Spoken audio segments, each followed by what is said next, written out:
Hello and welcome to 2025. I hope you're about to have the most wonderful and creative year. Now, one of my favourite things about entering a new year is choosing a new diary planner. I love it. I always have since I was a child. I spend many hours perusing what's available. And I have made my choice for this year. I've gone with the productivity method again because I like that one. And over the years, I have spent quite a bit on planners because yeah, I like the posh ones. I like the pretty ones. I've had big ones, small ones, all sorts of planners. And now they're just sat there. So what do we do with our old diaries? Well, let's start off this year by repurposing some of those previous diaries and turning them into art journals. As I mentioned, I have a large number of old planners and diaries in my stash, but these are the three that I have decided to alter into art journals.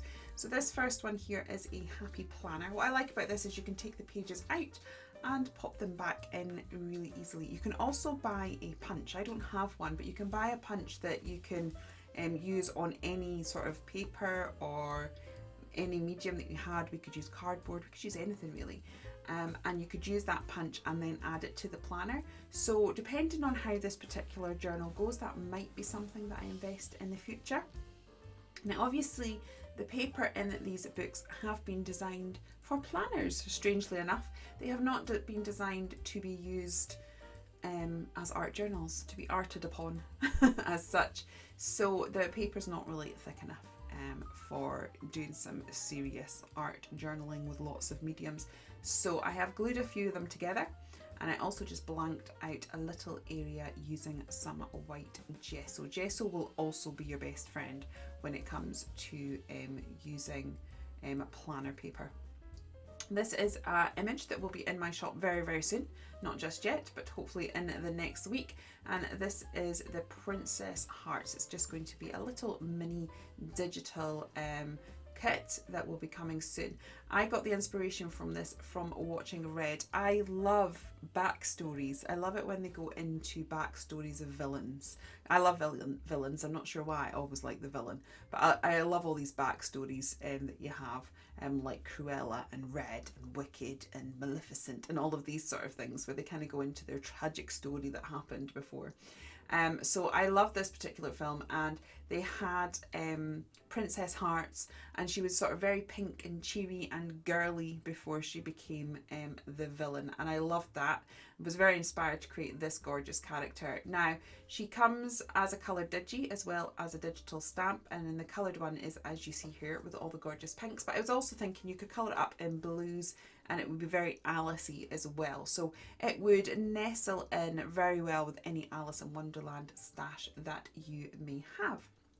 So I've just teamed it up with some papers from the Curious Wonders because I thought it went really well with the background paper that was already there as part of the planner. Bit of doodling, a bit of grounding, and that is that page done. So we've gone really quick and easy for this particular page, and then I am just popping her back into this planner.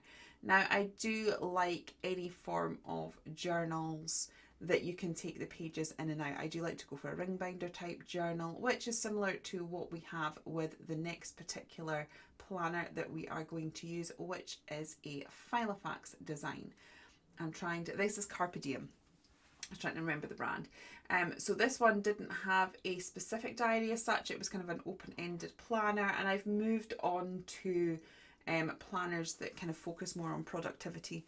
It just works better for me for business mind. So while all these are very pretty, I only ever sort of use these planners for appointments and things. As you can see, there's lots of blank pages.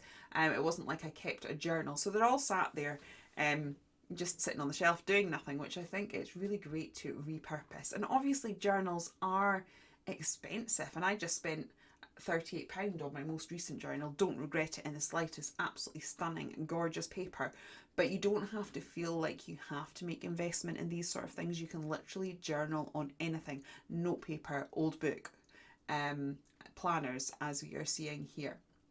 So again, to make the paper sturdy enough to work on, I have glued 3 pages together. I am also using this particular brand, has these sort of like motivational quotes and I'm using that almost like I would as a designer paper. I'm looking into it, taking bits out of it. So, and I'm loving the colorways on this. So I'm just sort of using the edges of this. Basically, I really want that quote, but I don't want to take up the whole page with it. So I'm kind of breaking up the whole page and making it my own. Now we are going on with clear gesso. Absolutely essential if you are going to be art journaling on any sort of book that has not been designed for that purpose. Basically, it will kind of create a tooth for you to be able to use your various mediums on. So I've done that so that we can use watercolour, because believe me, this paper would not be taking watercolour very well.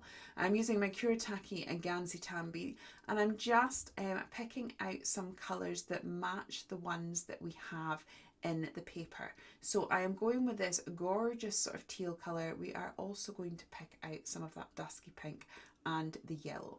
And I am just sort of dabbing blobs of colours on and spraying them with water and allowing them to move and do their own thing. I really like doing this. I tend to be sometimes a little bit of a control freak when it comes to crafting, especially when it comes to colouring with Copic markers. I like everything very precise. I like to work on my shading properly so it's all as it should be.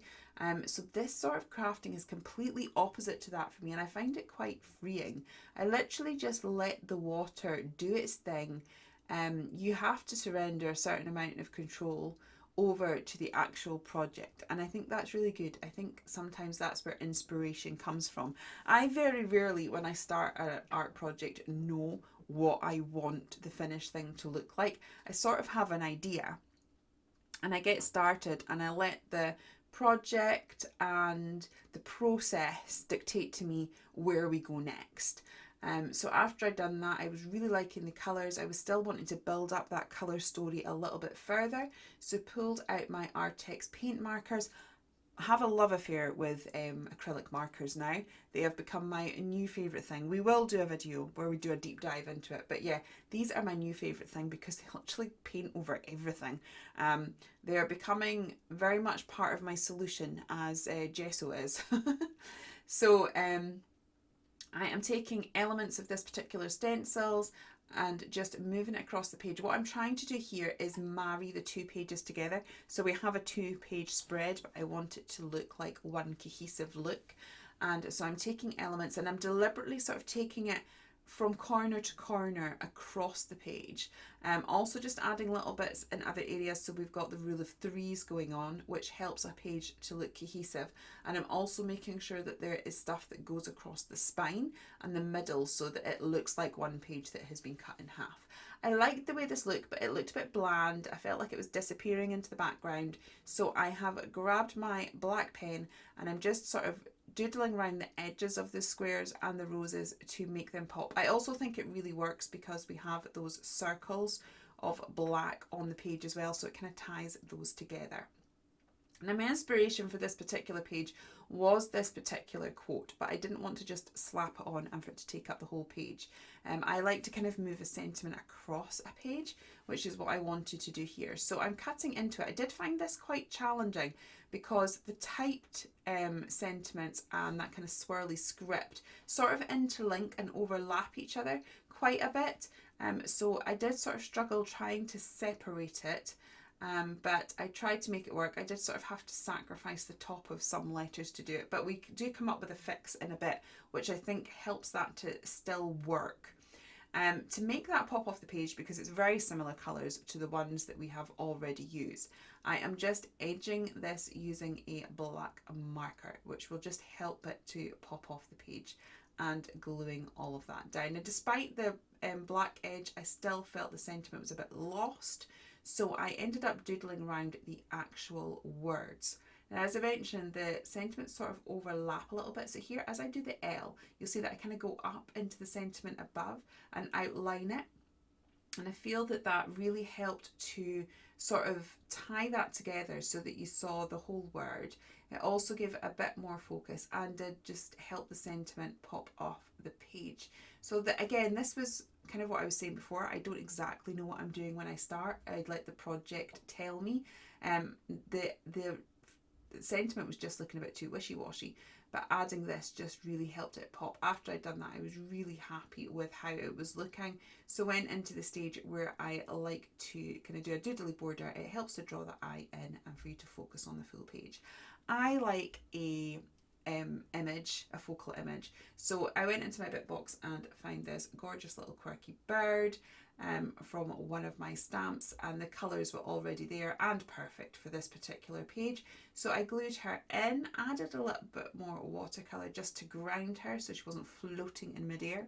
I don't like floating images, I like to ground everything. We also add a little bit of shadowing around her again, just to make her pop off the page. And that is this particular page all done. So I love how it's two separate pages, but it works together.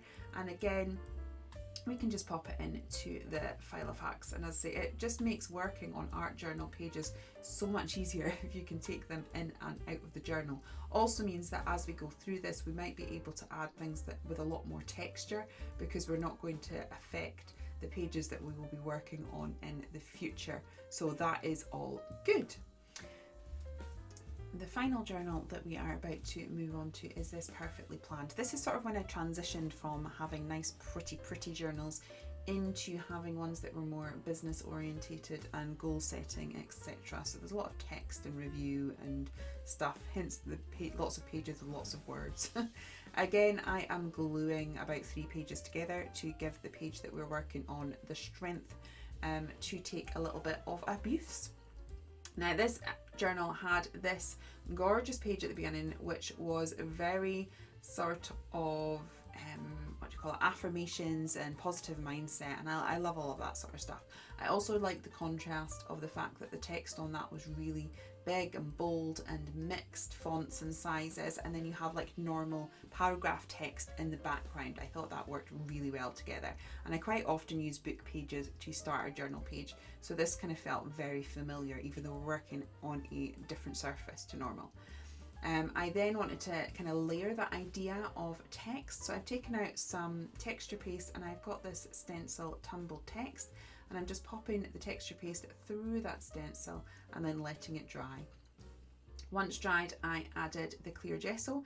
Again, this is just going to create a little bit of tooth, and it's going to unify the page so that we can work on it.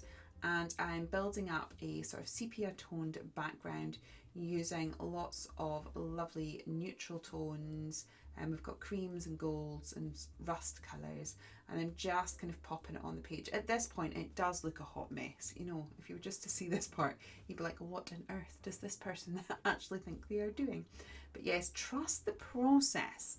If it's not right, it's not the end. So we then spray this and let it all swirl together, and I think this is where the magic happens, and you end up with something really beautiful. I've taken this actually the top of my Scentsy. It clearly hadn't been warmed that day, and I need something circle to draw around. So I drew around that because I want to paint a big sun or moon, whichever one you want to call it. If we're going for yellow anyway, I think that makes it sun. And I've used my Hemi gouache on this partly because I still wanted an element of transparency so that we saw those words in the background, but I didn't want it too transparent. And a gouache is sort of a good middle ground between a watercolour and an acrylic. It's nice and thick and creamy, but you can also really water it down like you would a watercolour. So I'm painting a tree, and this is the kind of leaves of the tree. I'm also spraying those with water to give a really soft mystical effect and let that dry, and now I'm painting in the tree branches. I'm obsessed by painting trees at the minute, and they're so easy to do, and yeah, you don't have to be an artist or anything to be able to pull this off. They're really, really easy, and there's no way of getting them wrong, especially if you go down the whimsical route. So I'm just kind of grinding that a little bit with some greens, and then I'm building up the layer of this foliage. So I've kind of gone for a slightly lighter pink, and I'm dabbing it on. We are going over the branches, because obviously the foliage would be on top of the branches rather than sitting behind, and I'm just gradually working this, that now we're going for a lighter pink, so the tree is looking denser. We've got those really dark shadow areas, we've got the lighter areas. I'm also sort of putting some on the ground, so it kind of gives that illusion of the fact that the leaves will have fallen from the tree. And then finally I'm dabbing on some white. I'm just adding a little bit of pencil detail, partly to add detail and partly to add a little bit of depth to the page.